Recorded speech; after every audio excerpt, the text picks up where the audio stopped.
الله وبركاته.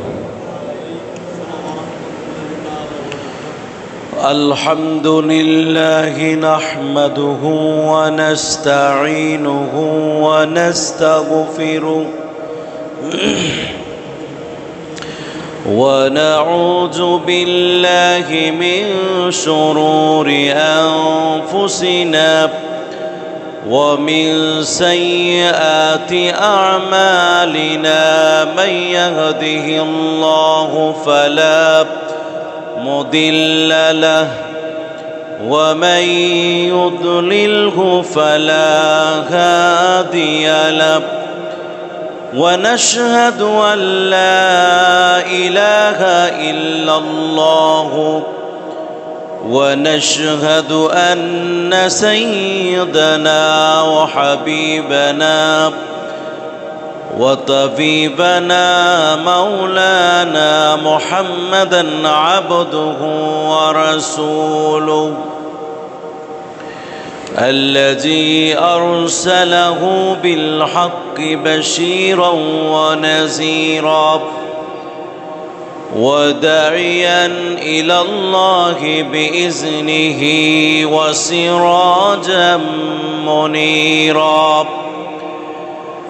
أما بعد فقد قال الله تعالى في كلامه المجيد: أعوذ بالله من الشيطان الرجيم. بسم الله الرحمن الرحيم.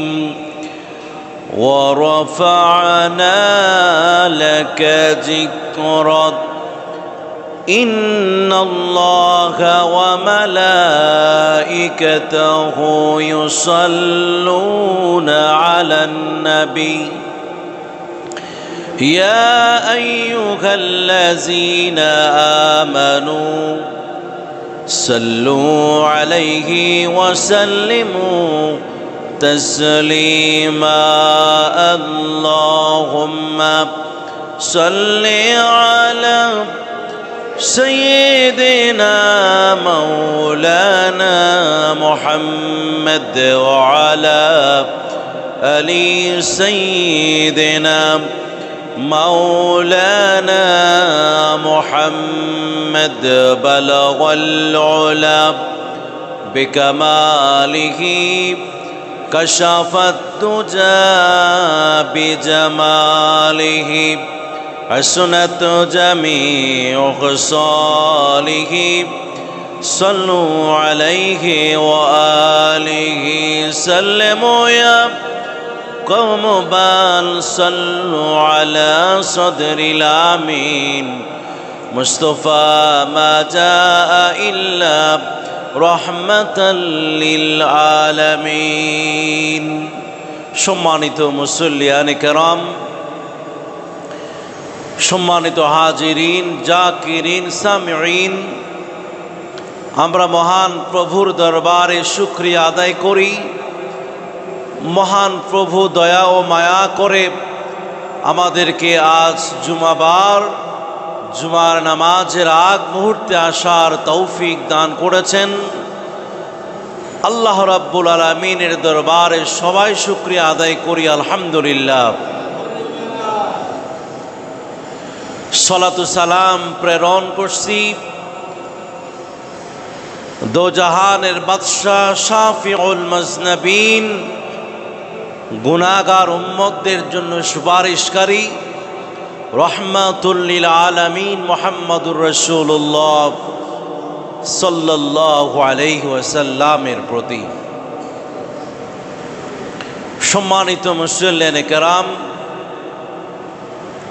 আল্লাহর হাবিব পৃথিবীবাসীর জন্য নাজাতের কারণ, জাহান্নাম থেকে মুক্তি পাবার কারণ। রাসূলুল্লাহ সাল্লাল্লাহু আলাইহি ওয়াসাল্লামকে জান্নাতের সুসংবাদকারী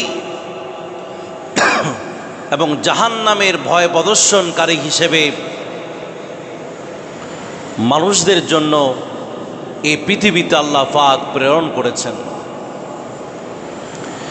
দুষ্ট মানব জাতি শয়তানের প্ররোচনায় পড়ে সঠিক পথ থেকে মিথ্যা পথে, বাতিলের পথে, তাগুতের পথে যখন পরিচালিত হচ্ছে, তখন এই মানব জাতিকে সঠিক জায়গায় পরিচালনা করবার জন্য যুগে যুগে রাসূল সাল্লাল্লাহু আলাইহি ওয়াসাল্লাম আম্বিয়া কেরামদেরকে আল্লাহ পাক প্রেরণ করেছেন। সাথে সাথে আম্বিয়া কেরামদের সাথে কিতাবও নাজিল করলেন, যে গাইডলাইন মানুষ যাতে করে ভুলে না যায়, লিখিত আকারে অথবা ওহীর মাধ্যমে নাজিল করে মানুষদেরকে পথ পরিচালনার জন্য কিতাবও দিলেন। আর সেই নবী এবং কিতাবকে যাতে করে মানুষ সহজে মেনে নেয়, এজন্য নবী রাসূলদেরকে আল্লাহ পাক মুজিজা দান করলেন। অস্বাভাবিক অলৌকিক ঘটনা যেগুলি মানুষ করতে সম্ভব নয়, অসম্ভব, এই অসম্ভব জিনিস মানুষদেরকে প্রমাণ দেখিয়ে সঠিক পথের দিকে পরিচালনা করেছেন। আমার প্রিয় নবী মুহাম্মদুর রাসূলুল্লাহ সাল্লাল্লাহু আলাইহি সাল্লাম শ্রেষ্ঠ নবী, এবং তাকে দেওয়াও হয়েছে শ্রেষ্ঠ মুজিজা, যে মুজিজা পৃথিবীর অন্য কোনো নবী রাসূলকে দেওয়া হয় নাই। সবচাইতে চমৎকার মানুষদেরকে বোঝাবার জন্য, এমনকি সেই মুজিজাগুলি রাসূলের জীবদ্দশায় নয়, বরং কিয়ামত পর্যন্ত যত বিজ্ঞান, যত মানুষ, যত কিছু আসুক না কেন, মুজিজা শুনলেই, মুজিজা দেখলেই একজন বেঈমান ইমানদার হয়ে যাবে। কন্যা সুবহানাল্লাহ। আল্লাহর হাবিবকে সর্বসেরা যে মুজিজা আল্লাহ পাক দিয়েছেন সেটা হলো ৬৬৬৬টি আয়াত যুক্ত আল কোরআনুল কারীম। এর চাইতে বড় মুজিজা আর নাই। রাসূলুল্লাহ সাল্লাল্লাহু আলাইহি সাল্লাম পৃথিবীর কোন শিক্ষক থেকে কোন শিক্ষা জ্ঞান অর্জন তিনি করেন নাই।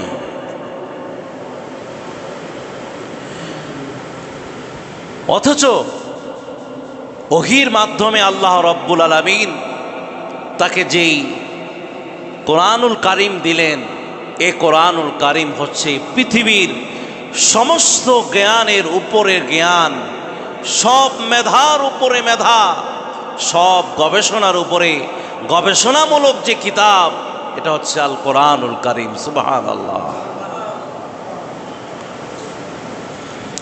প্রিয় ভাইরা আমার, এই অস্বাভাবিক অলৌকিক এই কিতাবুল্লাহ কোরআনুল কারীম আল্লাহর হাবিবকে দিয়েছেন যাতে করে আল্লাহর হাবিব কোরআনের মাধ্যমে মানুষদেরকে সঠিক পথে পরিচালনা করতে পারে।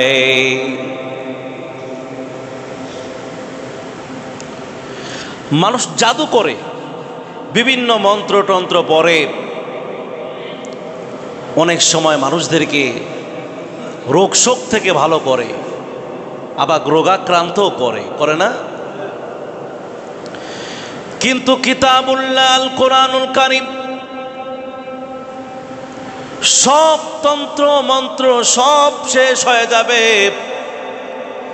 আল কোরআনুল কারীমের যেই আয়াতগুলি এত অস্বাভাবিক আয়াত দেয়া হয়েছে, যে কেউ যখন এই আয়াতে কারিমাগুলো তেলাওয়াত করতে শুরু করে দেয়, সে আল্লাহর প্রতি তার ঈমান চলে আসবে। কারণ এইরকম কথা পৃথিবীর কারোর মুখ দিয়ে, কোনো বিজ্ঞানীর তত্ত্ব দিয়ে, গবেষণা দিয়ে এরকম গবেষণামূলক কথা কেউ বলতে পারে না। সুবহানাল্লাহ। পবিত্র কোরআনুল কারীম পড়তে খুব ভালো লাগে, মনে হয় যেন অক্ষরে অক্ষরে, আয়াতে আয়াতে, সূরায় সূরায় যেমন কেমন জানি মিল আছে। যখন মানুষ পড়তে যায় এমনিতেই তখন হেলিয়ে দুলিয়ে তার অল বডিটা পর্যন্ত হেলিয়ে দুলিয়ে আল্লাহর দিকে মনোনিবেশ হয়ে যায়। কি চমৎকার কিতাবুল কারীম, সবচেয়ে বড় মুজিজা।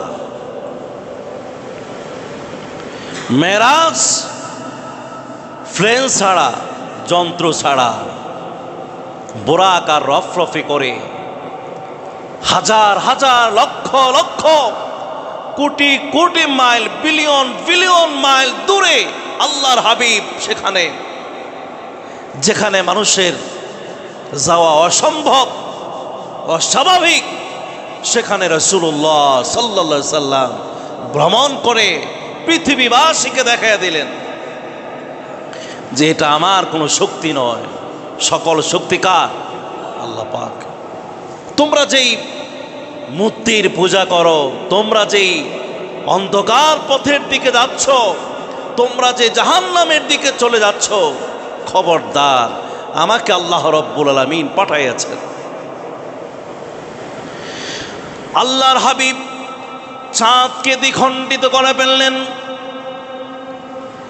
ইনশিকাকুল কামারি নিসফাইনি বিইশারাতিন নবী সাল্লাল্লাহু আলাইহি ওয়াসাল্লাম হিনা সাআলাহুল কুফফারু আন যালিক।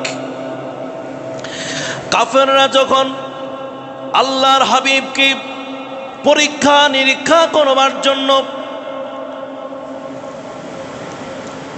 আল্লাহ নবীকে সত্যায়ন করবার জন্য যখন প্রশ্ন করলেন, ইয়া রাসূলুল্লাহ, আকাশের চাঁদকে যদি দ্বিখণ্ডিত করে ফেলেন তাইলে বুঝবো আমরা সে আল্লাহ রব্বুল আলামিন সকল ক্ষমতার মালিক।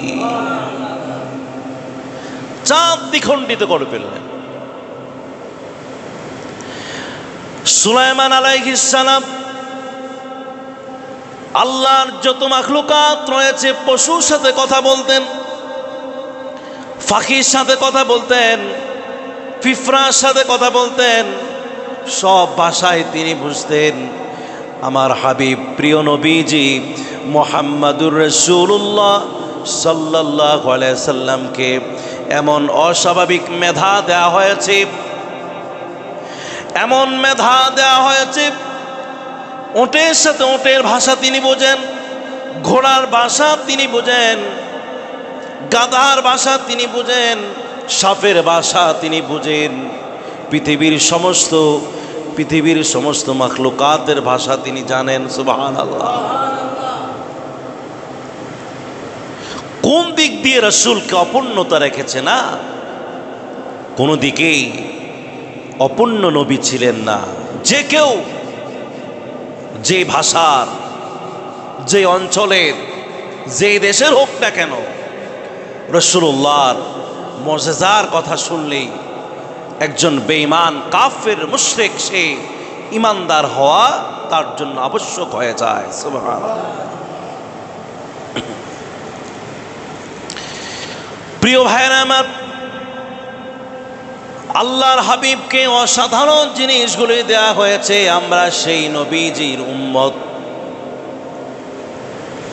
আর সব উম্মতের উপরে এই নবীর মর্যাদা এই উম্মতে মুহাম্মাদীকে দেয়া হয়েছে। সুবহানাল্লাহ।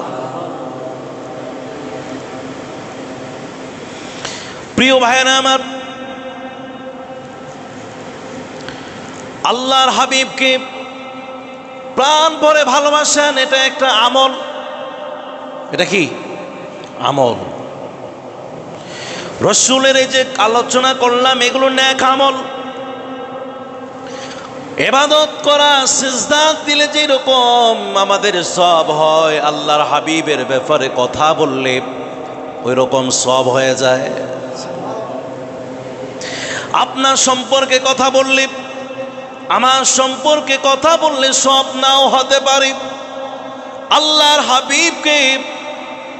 আল্লাহর হাবিবের ভালোবাসা একটা কবিতার লাইন লেখলো, আল্লাহর হাবিবের জন্য চোখের অশ্রু জড়াইলো এবং আল্লাহর হাবিবের প্রতি সম্মান দেখাইলো, আল্লাহর হাবিবকে একটু সালাম দিল, সর্বসেরা মানব হিসেবে আমরা হয়ে যাব।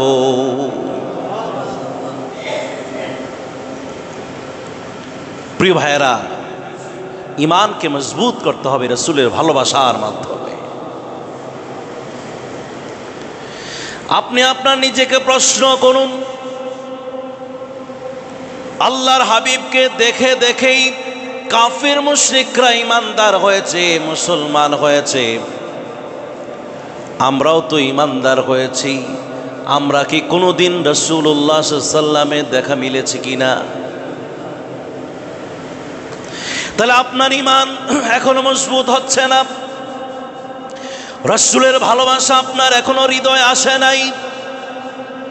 ভালোবাসার মানুষ আপনাকে দেখা দেবেই, আর রাসূলকে ভালোবাসলে এটা কোনো ধরনের মিথ্যা ভালোবাসা নয়। মানুষ মানুষের সাথে ভালোবাসা করতে গিয়ে প্রতারণা করে, ধোঁকা দেয়, কিন্তু রাসূলকে ভালোবাসলে এর মধ্যে কোনো প্রতারণার ধোঁকা নাই, প্রকৃত ভালোবাসা। আপনি তো দুনিয়ার পিছনে সময় দিচ্ছেন, আপনার নিজের জন্যই তো আপনি সময় ব্যয় করছেন, আপনার পরিবারের জন্য, পরিবারের ভালোবাসায় শুধু সময় ব্যয় করে ফেললেন, জীবনটাকে কাটিয়ে দিলেন। রাসূলকে কোনোদিন কি রাতে উঠে রাসূলকে কি সালাম দিয়েছেন কিনা? রাসূলকে প্রাণ ভরে আপনি ডাকছেন কিনা? অথচ রাসূলুল্লাহ সাল্লাল্লাহু আলাইহি সাল্লামকে দেখি নাই, তারপর রাসূল বলেছেন, আমি এই কবরের মধ্যে হায়াতুন নবী জিন্দা রয়েছি, আমাকে যদি রাতের অন্ধকারে যদি একবার কেউ সালাম দেয়, আমি আল্লাহর হাবিবের ভালোবাসা ওই ব্যক্তির মধ্যে ফায়দা হয়ে যায়। অসংখ্য অসংখ্য আউলিয়ায়ে কেরাম, অসংখ্য মুসলমানের সাথে রাসূলুল্লাহ সাল্লাল্লাহু আলাইহি সাল্লাম স্বপ্নে যোগে দেখা দিয়েছেন, আমার এখনো দেখা মিলে না কেন? অথচ আল্লাহর হাবিব বলেছেন, মান রাআনি ফিল মানামি ফাকাদ রাআনি হাক্কা, যে আমাকে স্বপ্ন দেখলো সে কিন্তু সত্যই দেখে ফেললো। কারণ হচ্ছে ওয়ালা ইয়াতামাসসালুহু শাইতান, শয়তান কোনোদিন আমার সুরত ধারণ করতে পারে না, পারবেও না। আমাকে আল্লাহ রব্বুল আলামিন এমন স্পেশাল ভাবে তৈরি করেছেন।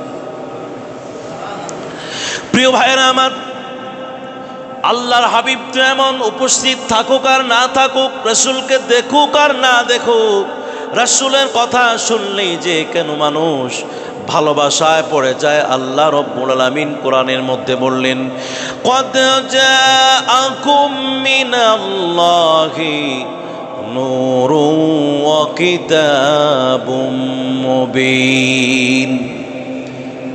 আমি নবীকে একটা কালো চালো নিগ্র কৃষ্ণাঙ্গ পাঠাই নাই, একটা নূর পাঠাইছে, নূর। ভালোবাসা দিলেই ভালোবাসা পাওয়া যাবে। প্রিয় ভাইরা আমার, রাসূলের স্ত্রীরা রাসূলকে কেমনে যে ভালোবাসতেন, এক হলো স্ত্রী, আবার ওই দিকে হচ্ছে রাসূলুল্লাহ সাল্লাল্লাহু আলাইহি সাল্লাম। এই স্ত্রীদের রাসূল নবীজি স্ত্রীদের জন্য সুপারিশ করবেন। নবীজি পাগল পারা হয়ে যেতেন। আয়েশা সিদ্দিকা রাদিয়াল্লাহু তাআলা আনহা মাত্র 6 বছর বয়সে 51 বছরের যুবক রাসূল সাল্লাল্লাহু আলাইহি সাল্লামকে বিয়ে করলেন, 9 বছরে ঘর সংসার শুরু করে দিলেন। আয়েশা প্রাণ ভরে রাসূলুল্লাহ সাল্লাল্লাহু আলাইহি সাল্লামকে ভালোবাসতেন। সকল স্ত্রীর চাইতে আয়েশা সিদ্দিকা রাসূলুল্লাহ সাল্লাল্লাহু আলাইহি সাল্লামকে ভালোবাসতেন বলে রাসূল বলতেন, রাসূলের মনের একটা ধারণা ছিল যেন আয়েশা যেন আমার কাছাকাছি সব সময় যেন থাকে। এজন্য সকল স্ত্রীর চাইতে আয়েশা সিদ্দিকাকে তাকে ভালোবাসতেন, বেশি করে ভালোবাসতেন। আয়েশা সিদ্দিকা বললেন, দুনিয়ার মধ্যে, দুনিয়ায় সকালবেলা পূব আকাশে একটা সূর্য উদিত হয়ে সারা পৃথিবীকে আলোকিত করে ফেলে, আর আমার ঘরে রাত এশার পরে একটা সূর্য উদিত হতো, যে সূর্যটা আমার ঘর অন্ধকার ঘরকে নূরান্বিত করে ফেলতো।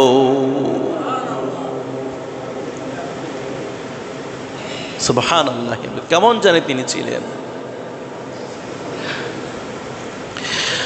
আনাস বিন মালিক রাদিয়াল্লাহু তাআলা আনহু বললেন, কানা রাসূলুল্লাহ সাল্লাল্লাহু আলাইহি ওয়াসাল্লাম লাইসা বিআতওয়ালাল বাইনি ওয়ালা বিল কাসীর। রাসূল একেবারে লম্বাও না খাটোও না,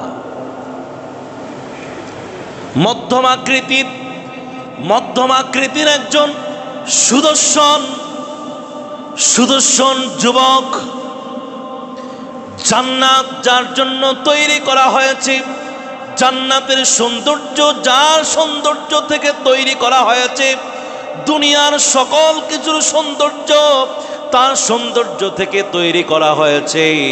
ওই সুন্দরতম ব্যক্তি একেবারে লম্বাও নয়, আবার খাটো নয়, মধ্যম আকৃতির, মানানসই।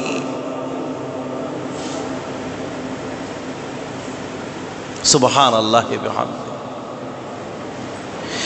লাম ইয়াকুন বিল মুতাখামি ওয়ালা বিল মুকালসামি ওয়া কানা ফি ওয়াজহিহি তাদবীরুন।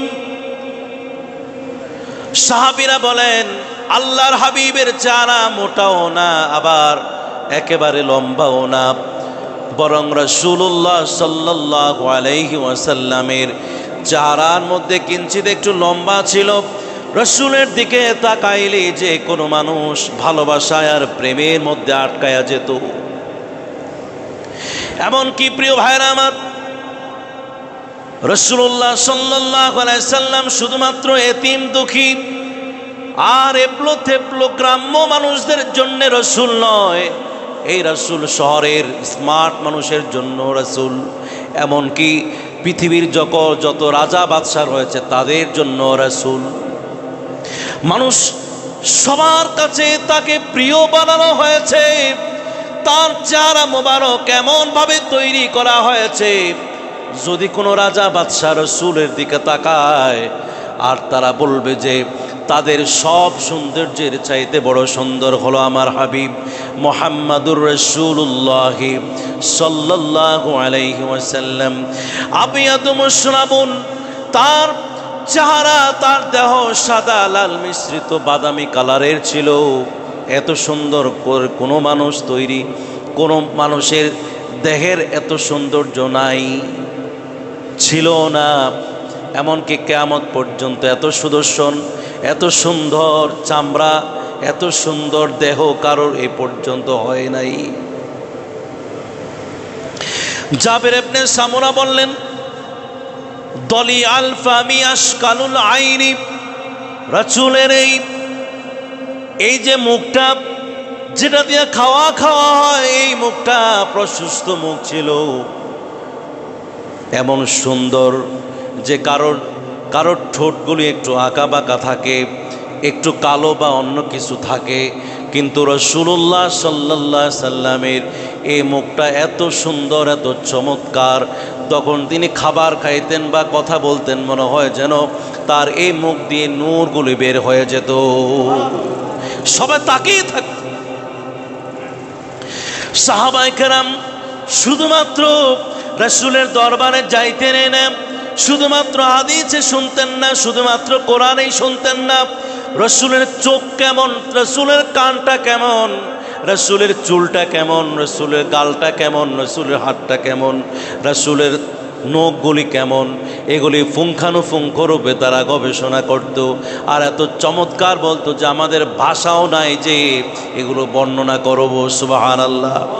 আশকালুল আইনি, তার এই চোখটা সুরমা মাখা ছিল, সুরমা দেওয়া লাগতো না, এত মায়াবী, এত মায়াবী তার এই চক্ষু ছিল। দুইটা চোখ, এই দুই চোখের আড়ালে কেউ যদি পড়ে যেত, একজন দুষ্ট মানুষ সে আল্লাহর ওলিতে পরিণত হয়ে যেত। সুবহানাল্লাহ। রাসূল বললেন, একজন কাজী আয়াজ রাহিমাহুল্লাহ তিনি বললেন, রাসূলের যে চোখ মোবারক, এই চোখ মোবারক ছিল একটা মুজিজা। হাজিহি আলামাতুন নবুওয়াত, এই চোখের মতো আর চোখ কারোর এই পর্যন্ত হয় নাই। সুবহানাল্লাহ। কি চমৎকার করে তার এই চোখটা তৈরি করলেন। চোখের সৌন্দর্যে মানুষ অনেক সময় প্রেমে পড়ে যায় মানুষই, আর এই চক্ষুটা দেখে সারা পৃথিবীর সবাই তাকে দেখলেই ভালো লাগবে। আমাদের একজনের একজন এক এক রকমের পছন্দ, ঠিক না? আপনি দেখেন এক একজনের এক এক পাঞ্জাবি, এক এক কালারের এক এক জিনিস। সবার মনের রুচি একরকম নয়, সবার সৌন্দর্য একরকম নয়, কিন্তু রাসূলুল্লাহ সাল্লাল্লাহু আলাইহি সাল্লামকে এমনভাবে তৈরি করা হয়েছে যে কেউ রাসূলকে পছন্দ করতে নেই, সবাই পছন্দ করতেন। ভাইরা, অনেক কথা। রাসূলের চেহারা মোবারক, দিনের বেলার যে সৌন্দর্য, রাতের জ্যোৎস্না রাতে আরো সৌন্দর্য দেখা যেত। কি চুল মোবারক, কি ভ্রু তার, কিরকম ডিজাইনের কান, কি ডিজাইনের তার হাত, হাতের সাথে হাত মিলালে সাহাবায়ে কেরাম বলতেন যে মনে হয় যেন রেশমি কাপড়ের মধ্যে আমরা হাত ঢুকিয়ে দিলাম। কি নরম, তুলতুলে নরম, আর কি কেমন মজা। সুবহানাল্লাহ। আর যদি কোলাকুলি হতো পুরো দেহ, সাহাবায়ে কেরাম ছাড়তে চাইতেন না।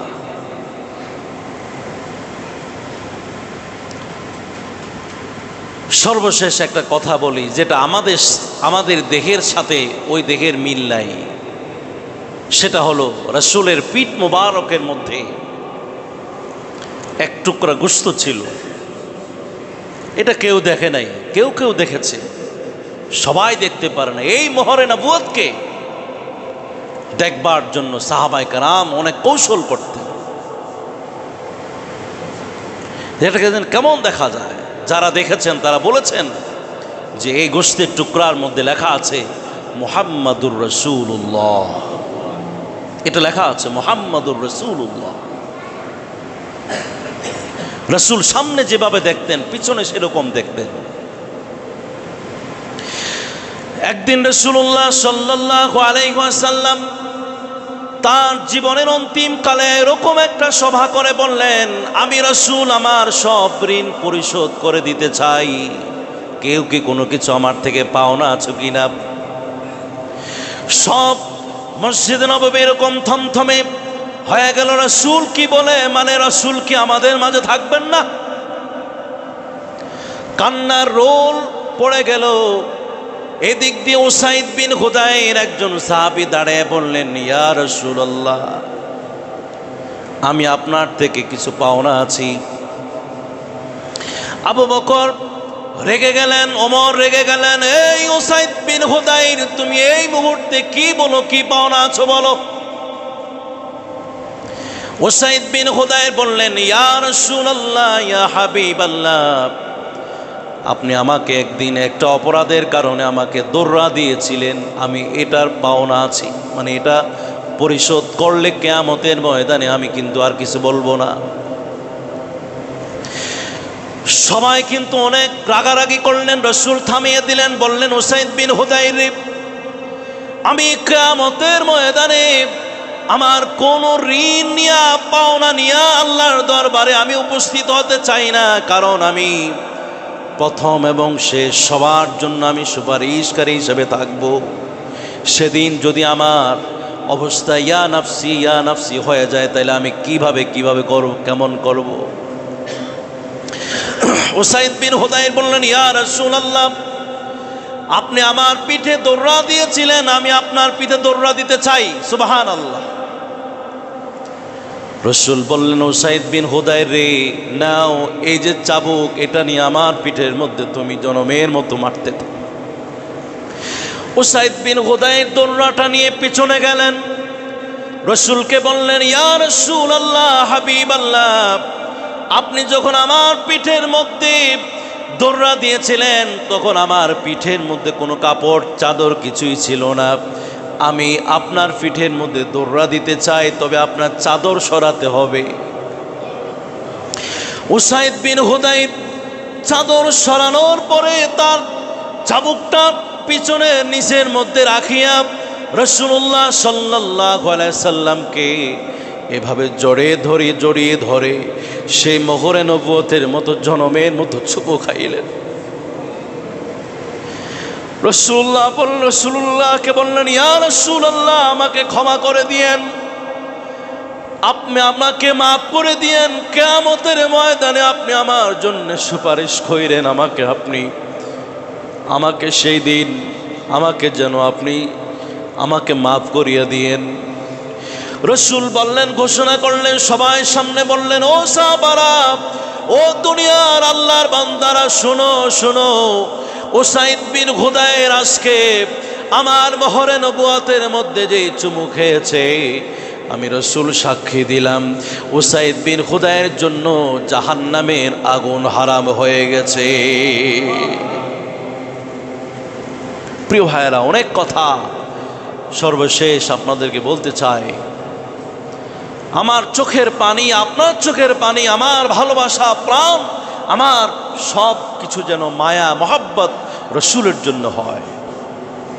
এর জন্য খাবার খাওয়ার সময় আপনি যে খাচ্ছেন, তখন আপনি ধারণা করবেন রাসূল যেভাবে খেতেন আমি ওইভাবে খাই। আমি যখন পাঞ্জাবি পড়ি তখন কিভাবে রাসূল পাঞ্জাবি পড়তেন ওইভাবে পাঞ্জাবি পড়ি, কিভাবে তিনি টুপি পরিধান করতেন ওইভাবে টুপি পরিধান করি, কিভাবে জুতা পরতেন ওই রকম ভাবে আপনি যদি ধরেন যে আমার নবী এইভাবে জুতা পরতেন, আমি জুতাটা এইভাবে পরি। রাসূল মসজিদে ডান পা দিয়ে ঢুকতেন, আমিও ডান পা দিয়ে ঢুকি। আমি বাম পা দিয়ে বের হয়ে যাই, বাম পা দিয়ে বের হলাম।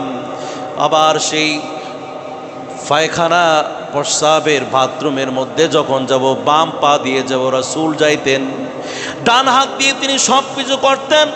এরকম সব কাজকর্ম যদি রাসূল কিভাবে করতেন, রাসূল কিভাবে হাঁটতেন, রাসূল কিভাবে হাসতেন, রাসূল কিভাবে কাঁদতেন, রাসূল কিভাবে কথা বলতেন, রাসূল কিভাবে লেনদেন করতেন, রাসূল কিভাবে আচার আচরণ করতেন, ওই রকম যদি আচার আচরণ আমার হয়ে যায়, খোদার কসম করে বলি আল্লাহর হাবিবকে স্বপ্নে যোগে দেখা সম্ভব। আল্লাহ আমাদেরকে কবুল করুক, আমিন। আমরা সালাতু সালাম রাসূলকে দেব, ভালোবাসা দেব, এ উদ্দেশ্যে যেন রাসূলকে আমি দেখা পেলে আল্লাহ পাক এর কাছে আমরা দোয়া করি, আমাদের সবাইকে যেন আল্লাহ পাক রাসূলের সান্নিধ্য লাভ করে দেন, আমিন সুম্মা আমিন। যারা পড়ে এসেছেন আপনারা কাবলা জামাত 4 রাকাত পড়ে নেন। আসসালামু আলাইকুম ওয়া রাহমাতুল্লাহি ওয়া বারাকাতুহু।